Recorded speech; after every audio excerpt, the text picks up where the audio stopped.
Hi, today I'm with me HUAWEI Nova 11i and I'll show you how to connect the Wi-Fi this device.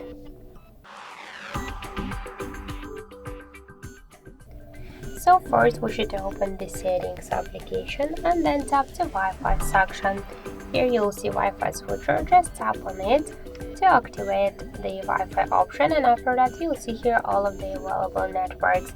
Just select one from the networks, enter the privacy password. Just to see the password you should click here to this eye icon. After that just tap to connect. Wait a second, and now we could see that we just successfully connected to this network. Also, we got one more way how we could activate and turn on the Wi-Fi. So first open the control panel, find here this Wi-Fi icon, and just to activate Wi-Fi or to turn it off, we should click on this icon.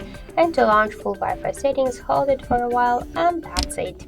So thank you for watching, and if you find this video helpful, leave thumbs up and subscribe our channel.